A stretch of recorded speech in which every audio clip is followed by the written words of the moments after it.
stretch of towns on the east end of Long Island where the super rich come to get away from real life. The most violent crime that I'm aware of in the Hamptons is a lady beat a parking enforcement officer over the head with a baguette for giving her car a ticket. On October 20th, 2001, East Hampton had its first homicide in 20 years. The crime scene, this 6-bedroom mansion on Middle Lane, an exclusive street 1 block from the ocean. Just a pitching wedge from the Seinfelds and the Spielbergs. It was a murder of the worst sort. It was violent, it was messy. I don't think anybody in the Hamptons would have expected this kind of homicide. The victim was Ted Ammon. The 52-year-old was a big fish even by East Hampton standards. A handsome, athletic financier worth upwards of $80 million. One of Wall Street's brightest stars snuffed out, just like that. The shock rippled through East Hampton. Everyone clamored to know what happened on Middle Lane that October night. He was bludgeoned to death. He was beaten. He suffered, conservatively, the medical examiner estimated 30 to 35 blows to the head with a heavy blunt object. 7825, code 6. There were few clues. No sign of a break-in, no indication of a robbery, no clear motive. At this point in time, everything's a motive, and his stature, his financial status are certainly things to be taken into consideration. But suspicion quickly swirled around 2 people. Ted Ammon's estranged wife, Generosa, and her 38-year-old live-in boyfriend, Danny Pelosi, an unlicensed electrician with a history of drug and alcohol problems. A lot of people who knew the Ammons reacted by saying, "So she did it at last." Can you just address the allegation? For the New York media, the scent of sex, blood, and betrayal was too tantalizing to pass up. We have nothing to say today. We have nothing to say today. The story would dominate local news for the next 3 years. Ted Ammon was a larger-than-life character, incredibly brilliant, very rich. But no matter how high he soared, he never forgot his humble roots. Ted grew up in a middle-class family outside of Buffalo, New York. He went to Bucknell University, where he majored in economics and played lacrosse. He seemed like a typical frat boy, with one exception. He was brilliant. Ted Ammon was sort of a small-town kid who made very, very good. Very smart guy who then ends up in the early 80s working for Kohlberg Kravis Roberts doing leveraged buyouts. Ted quickly became one of KKR's top guns. He made partner while still in his 30s. Money was pouring in by the millions. He was, by all accounts, incredibly sharp, very driven, extremely ambitious, but a very nice and personable guy. Ted's first marriage ended in divorce in 1983. Looking for a new apartment to rent, he made an appointment with a real estate agent named Generosa Rand, but never showed up. This was something he was prone to do. He was a little spacey for all his intelligence. Flaky, as one friend put it. Ted's friends might have forgiven him. Generosa did not. She got very angry about this and, called him up and confronted him about this.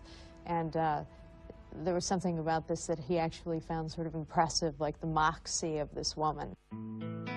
They dated for 3 years and wed in 1986. By all accounts, the marriage began well.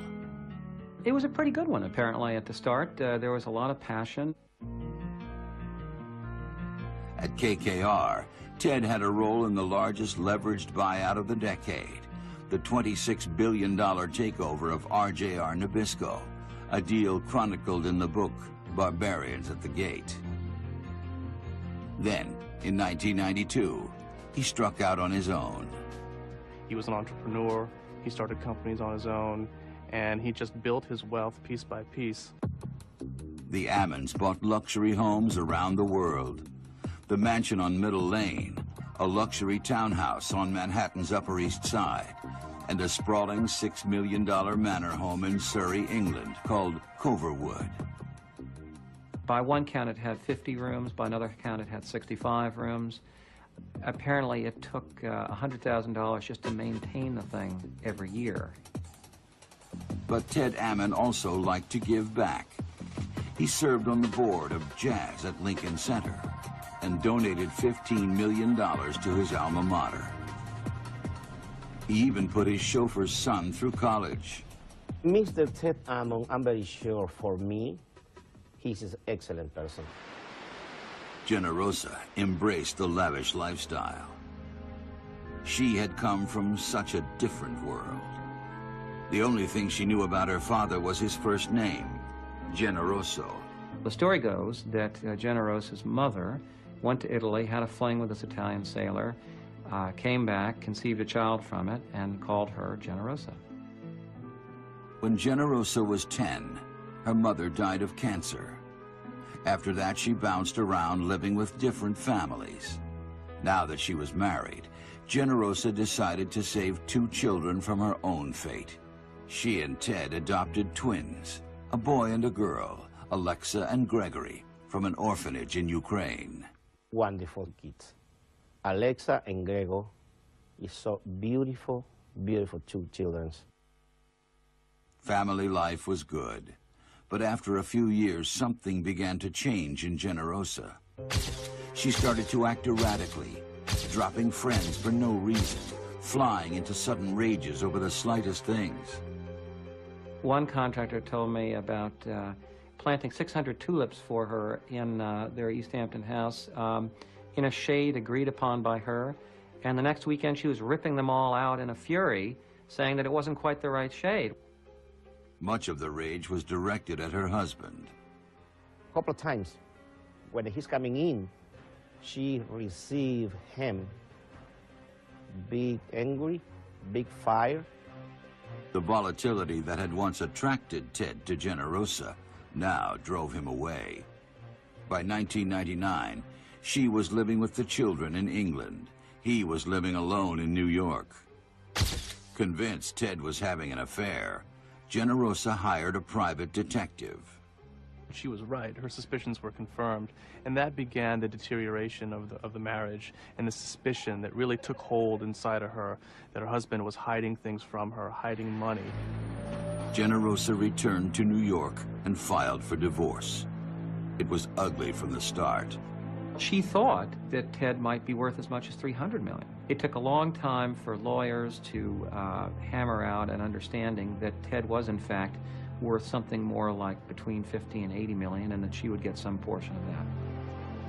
While the lawyers battled over Ted's net worth, Generosa took aim at his cash flow.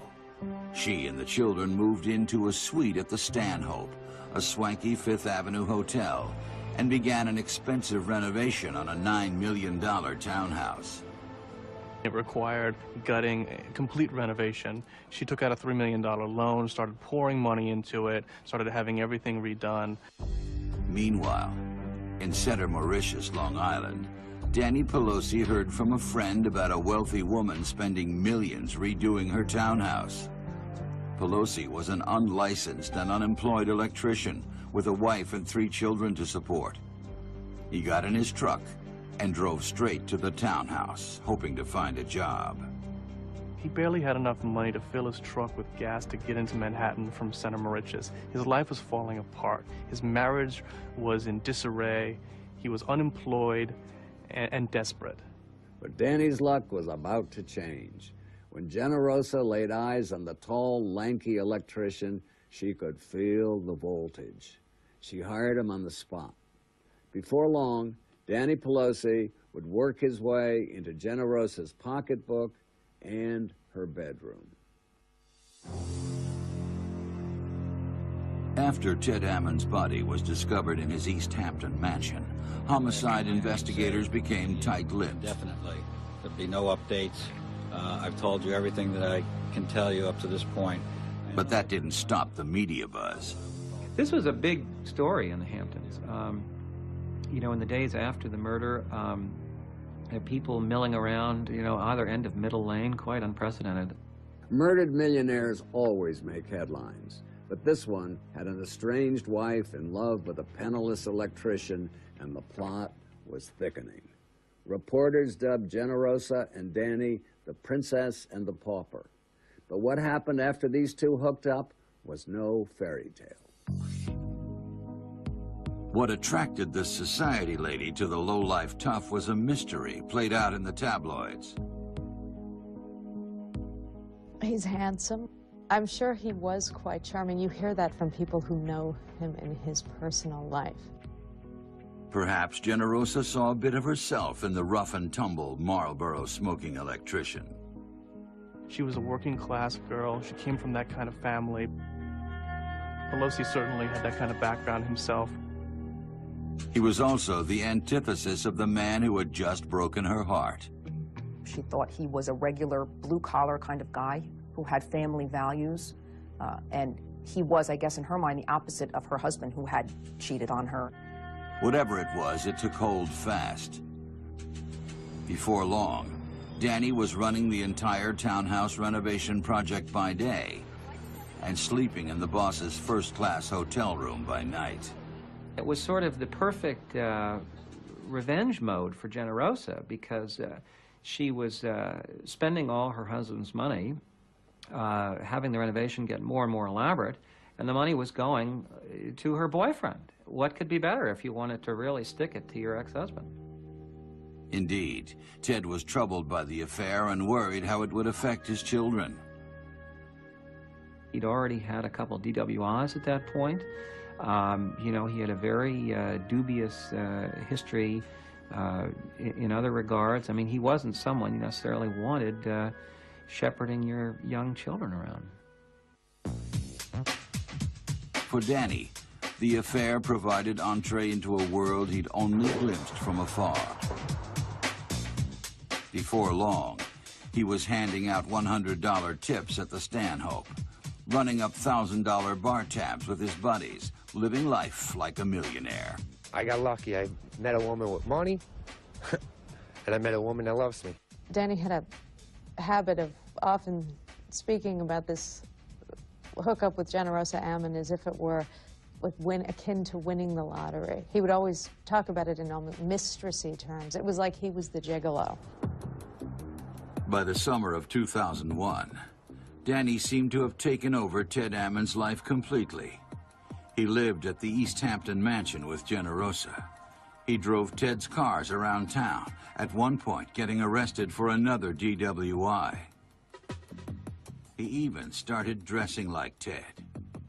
Danny body snatched Ted Ammon's life. It's just amazing the sort of speed and alacrity with which he just kind of swooped in there. By October 2001, Ted and Generosa's lawyers finally hammered out a settlement. They agreed that Ted was worth $46 million after debts and taxes, and Generosa would get half of it. They would also split custody of the children. All it required were the signatures of husband and wife, and that was it. They were going to be done. They were going to begin their separate lives. With the divorce nearly final, Ted seemed reinvigorated. He had a new girlfriend and was ready to begin the next chapter of his life. He felt actually optimistic, you know. He was through that worst part. He was a very fit, vigorous guy, age 52, very youthful looking. In a sense, he still had his whole life, or most of it, ahead of him.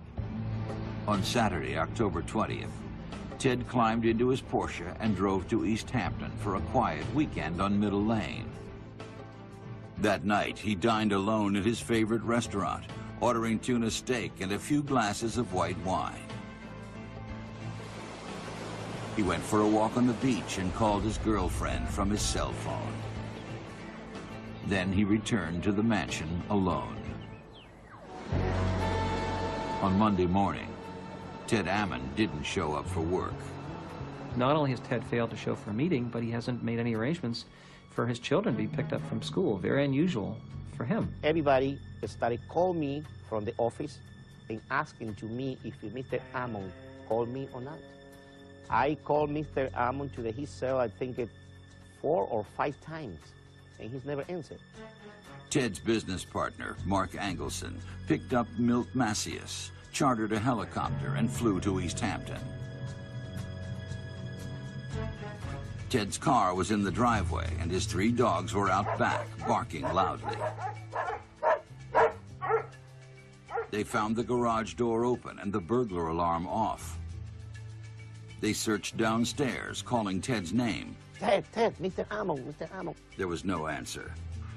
So they moved upstairs, still calling his name. Ted.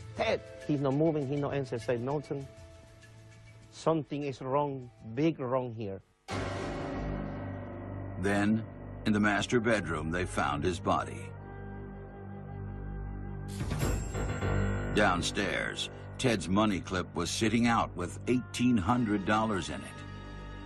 That obviously tells you that it's not a burglary, it's not a robbery. Also, the nature of the crime itself. This was a very, very brutal crime. It was an upfront 30 blows to the head. This was a personal motive. It tells you this is somebody who's got a real anger at this individual. Shortly after the murder, Ted Ammon's first wife, Randy Day, contacted me, and I met with her in the coffee shop at the Waldorf Astoria. Even though Ted and Randy had divorced almost 20 years before, they'd remained close friends. She was devastated and angry. Ted had told her, "That woman won't be satisfied until I'm dead." 2 days later, he was dead. Police wanted to question the widow and her boyfriend. Both claimed to have solid alibis for the weekend, but they refused to speak to investigators. Instead, Generosa hired a defense attorney who specialized in murder cases. Why? Maybe it was just a smart, preemptive decision by someone who could anticipate that questions would be asked, or maybe it was something else. As the days after the murder stretched into weeks, the story began to die down. Then, in mid-November, lawyers opened Ted Ammon's will and discovered a bombshell. As it turns out, Ted's will had not been updated since 1995.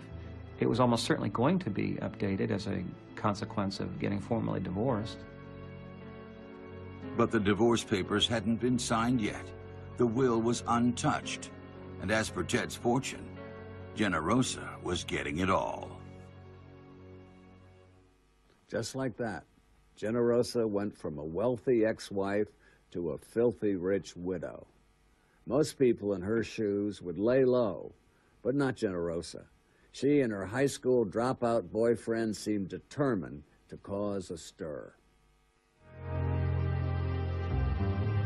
In the weeks after Ted Ammon was murdered in his East Hampton mansion, his estranged wife Generosa and her live-in boyfriend Danny Pelosi refused to cooperate with investigators. Most of us, if the police said, "We've got to ask you some questions," well, maybe we'd know to have our Miranda rights read to us, but we would feel obligated to say what we knew about the murder of our spouse. Instead, the couple hired a high-powered legal team, but it didn't keep them out of the media glare. Any defense attorney worth his salt would have advised Generosa and Danny to stay out of the spotlight, but they weren't taking advice from anyone. Instead of towing the line, they walked down the aisle only 3 months after Ted's death. People were aghast. Staggering. Well, at the least you would have to say that she had recovered quickly from her grief for her former husband. As for Danny, he divorced his old wife just a day before he married the new one. It was certainly shocking. And from my perspective, just looking at them, they have all these high-priced lawyers around them. They do probably the one thing that triggered even more suspicion and even more tabloid interest in them. To escape the media glare, Generosa and Danny moved with the children to the Coverwood mansion in England. Pelosi embraced his newfound prosperity with gusto. reportedly blowing through millions of dollars on boats and cars and trips for him and his friends. He could come and go as he pleased. He went to Las Vegas with hundreds of thousands of dollars of Generosa's money, and the only thing she told him to do was bet it all on a single hand of blackjack.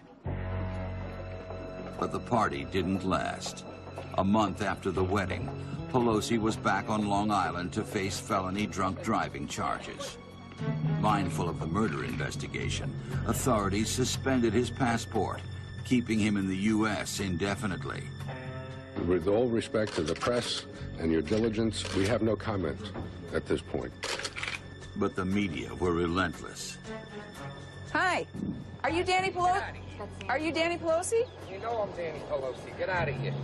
And though Danny's lawyers told him to keep quiet, he couldn't stop talking. Did you do anything at all ever to hurt Ted Ammon? Never. Never. What happened to Mr. Ammon is a sin. And whoever's liable for it has a big penance to pay. Who could have killed Ted Ammon? If I had that answer, I'd give it to you. Because there's more pressure on me than anybody here. Anybody in the whole story, yeah? It all comes down to me. I think Danny Pelosi loved being at the center of attention, even if it was attention over having done, allegedly, something absolutely horrendous. He loved the focus on him. Generosa returned to the U.S. to live with Danny in Center Mauritius.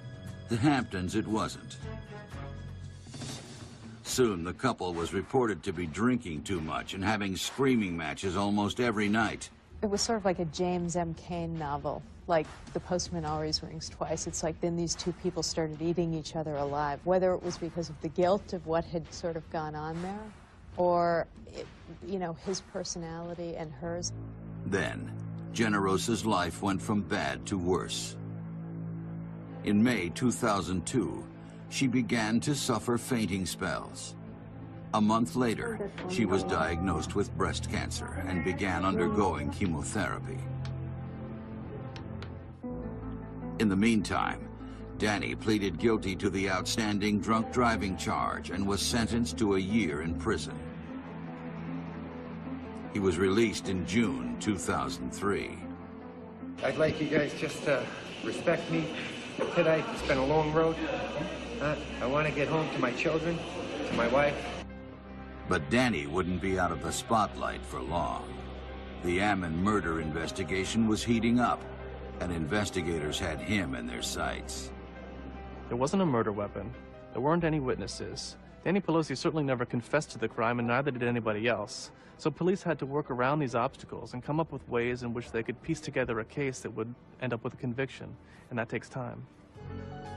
Detectives learned that Generosa and Danny had secretly installed a high-tech surveillance system in the East Hampton mansion so they could spy on Ted. So, of course, that would give you a movie of the crime. You know, you'd have an image of the killer coming up the stairs and entering into the master bedroom. What's better than that? But when investigators went looking for the system, they discovered that its hard drive had been mysteriously removed. The fact that that unit was gone told us that somebody, you know, A, knew it was there, B, knew how to remove it, and C, knew that it would have captured their image. So that was a pretty big clue. Meantime, Generosa's cancer was growing worse. Realizing her time was short, she wrote up a new will. Danny wasn't part of it. Instead, he got a flat payment, a buyout of sorts. He and Generosa decided that he was going to get $2 million, and this was going to be the money that would provide legal defense for him when he was indicted. In July 2003, Generosa left Danny for good, moving with the children back into the mansion on Middle Lane. She died a month later. In her final will, she left everything to the children, and ironically, the Ammon Foundation, a charity Ted had started. She named the children's nanny, Kay Main, as their guardian. So Danny picks up Generosa's ashes at Frank E. Campbell's, the fancy funeral home in Manhattan, and brings them around the corner to the Stanhope Hotel. He goes to the bar, orders a beer and a Cosmopolitan, Generosa's favorite drink. Then he gives her a farewell toast. The photographer just happened to be there and snapped a photo.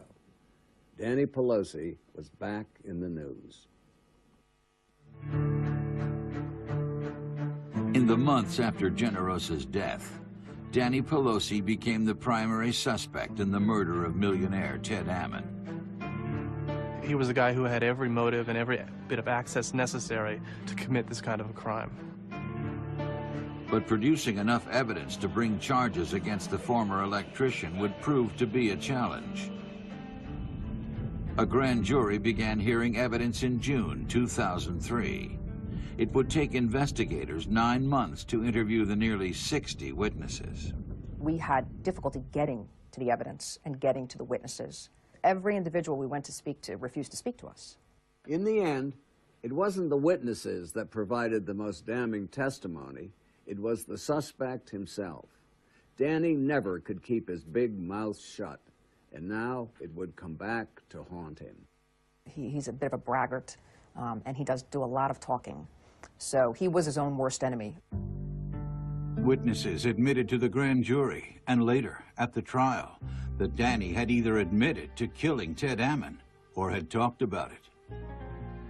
According to friend James Nicolino, the man who had first told Danny about the townhouse renovation project, Danny first spoke of murdering Ted a year before it happened, when the two went out for drinks. He told Nicolino that he was going to figure out a way to get Generosa's money. And he didn't care what it took. If it meant beating the brains out of Ted Ammon, that's what he was willing to do.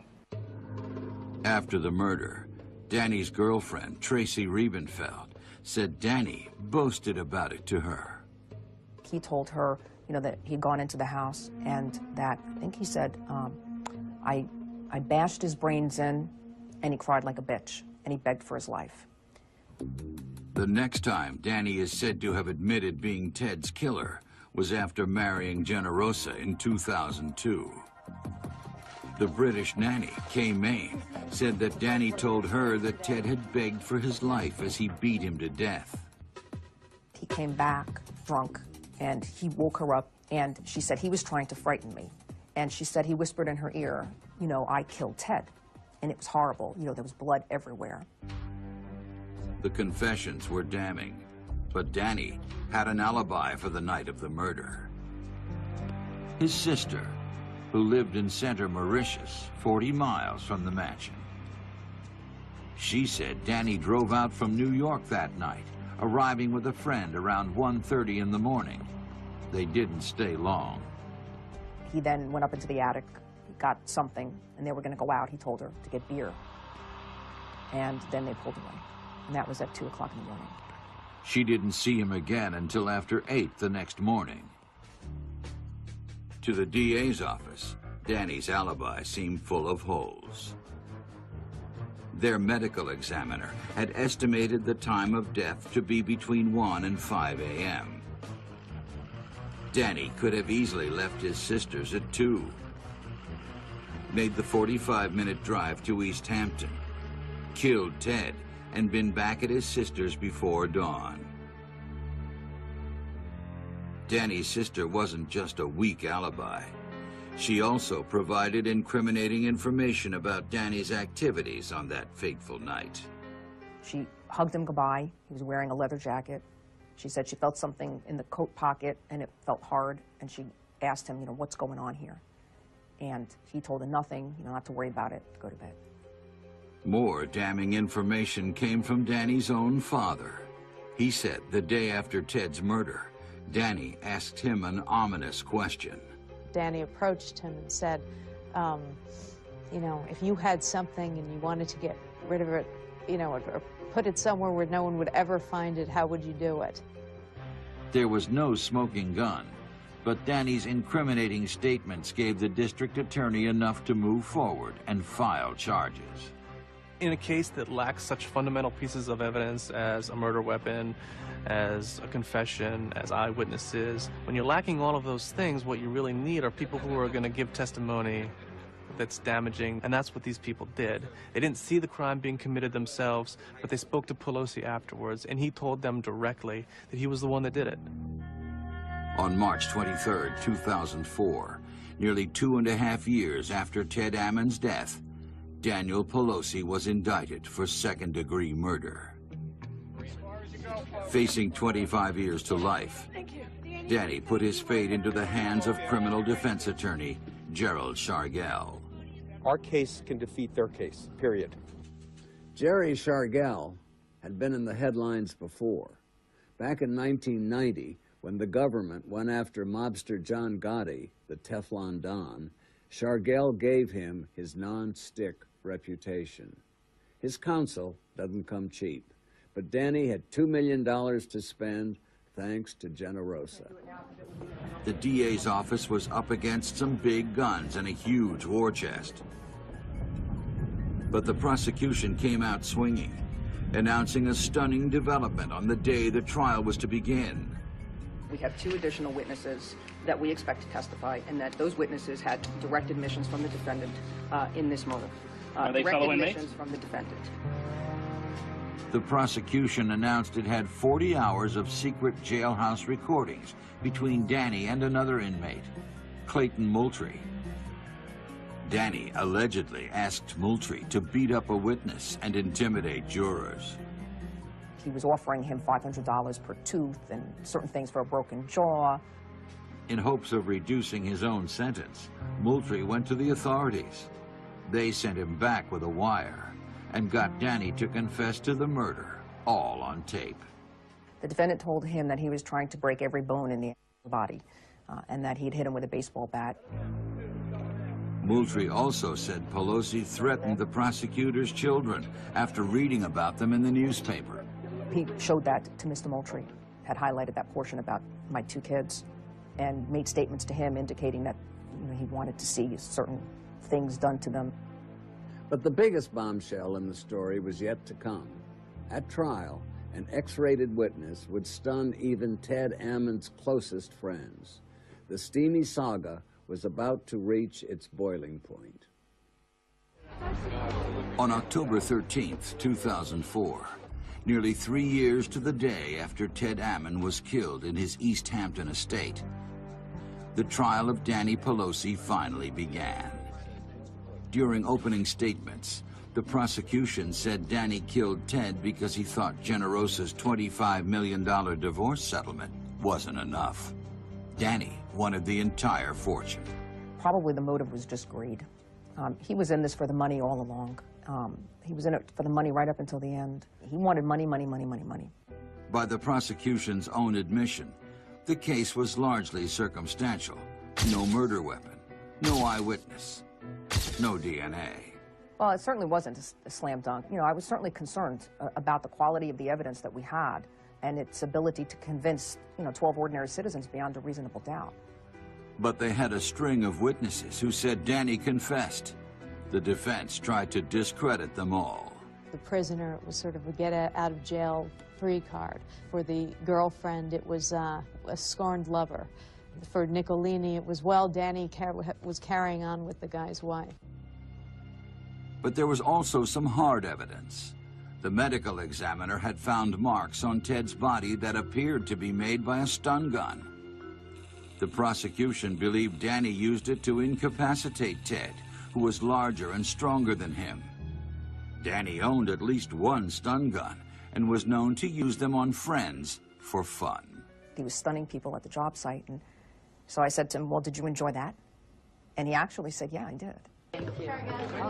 After 6 weeks of testimony from 41 witnesses, it was the defense's turn. According to the defense, Ted led a secret gay life and could have been killed by one of the men he met for anonymous sex. They had a witness, Sam Wagner, a regular house guest of one of the Ammon's neighbors. Wagner claimed that he'd run into Ted out jogging one morning in May of 1999. This guy Wagner said that he asked the stranger, "Do you want to get busy?" Then he testified that he took the man into the bushes and gave him oral sex. They didn't even know each other's names. He wasn't introduced to me before. I had no idea who this man was that I was with, but when I saw his photograph in the newspaper, I knew it was him. For many court observers, the trial had hit a new low. It was plenty juicy before that time. I think it became juicy / trashy when you had, an escapade of this kind spilled out into the courtroom in front of everybody. Suddenly, the defense theory that a secret gay lover had attacked Ted didn't seem so far-fetched. After all, Ted was naked when the police found his body, and the bed sheets were missing. Why would somebody take the bedclothes? Maybe there's some trace of semen. Then there was the last call Ted ever made to his girlfriend at 9:44 p.m. the night he was killed. He left a message saying he was at a gay beach. He had become frightened and was going home. Then the question is, how could Ted Ammon not know it was a gay beach? This was a notorious gay beach in the Hamptons. Was he walking the dogs, or was he in search of a tryst? It all made perfect sense to the defense. They said that Ted Ammon was conflicted sexually, and they used that phone message as a piece of evidence in the picture that they were painting of a man who would, from time to time, have homosexual encounters. And what they suggested to the jury was that on the night that he died, he brought a man home from the beach, and that man eventually killed him. After only 5 days, Danny Pelosi's defense team was preparing to rest. That's when the trial, already full of startling twists, took yet another unexpected turn. Danny Pelosi was going to testify. I looked at the defense lawyer and I said, "You've got to be kidding me." And he said, "Nope." And I looked back at the defendant, with that look of, "You got to be kidding." And he was all proud of himself, shaking his head up and down, mouthing to me, "Yep, I'm getting up there." The hard-charging DA versus the hot-headed defendant. Could Danny Pelosi keep his cool, or would he snap? And finally, show the jury his true colors. Danny Pelosi had swaggered through his entire trial, winking at jurors, joking with family members, chatting freely with the press. Now he was about to go one-on-one with the prosecutor. And this is one of these guys that you think, oh, please let him take the stand. At least let me have some fun. Here was this confrontation that everybody had been waiting for. The diminutive prosecutor, this real pit bull of a woman facing off against Pelosi, who made no secrets about hating her. Everybody was dying to see what was going to happen. It was a 5-hour showdown. Under a withering cross-examination, Danny claimed he never wanted Ted Ammon's money and never killed the millionaire. As for the witnesses who said he confessed to the murder, Danny said they were all mistaken. Danny seemed to be turning in an Academy Award performance. The tough-talking thug transformed into a cool, calm guy next door. But the jury saw through his charade. He himself got a little bit hot under the collar. You could see that he was trying to hold it back. He was trying, really, really trying to hold his inner feelings back. But it did come through to us. Under a final redirect, Danny said Generosa had once asked him to kill Ted, but that he declined. Telling the jury that she asked me to kill her husband, I thought was damning for him, not helpful. I don't think that there's a 1-800 hotline for Upper East Side overindulged women who want to kill their husbands. They don't have that kind of hotline. So where would she go to find somebody to do this? She didn't have to go far. He was sleeping in the bed next to her. The next day, during closing arguments, Danny's lawyer suggested it was Generosa who murdered Ted Ammon, a theory he recapped for the press outside. Generosa was a person filled with rage and hatred. Danny Pelosi testified the day before yesterday that she asked him to murder Ted Ammon, and he refused. So I think that Generosa Ammon is actually someone to consider. The tactic didn't fly with the jury. The gay lover didn't work, so now let's go after the dead lady. It did seem to me that they were grasping at straws at the end. The jury deliberated through the weekend. By Monday morning, the verdict was in. Most days there had always been buzzing and people talking. At that moment, it was just silent, and there was just a palpable tension and nervousness in the air. When we went into the courtroom and had to read that we found him guilty, I don't think there was any of us who was not shaken. absolutely shaken. When he heard the guilty verdict, Danny Pelosi, the man who had always seemed to have something to say, was for the first time silent. He was crying, he had his head in his hands. He just had the look of complete and utter defeat.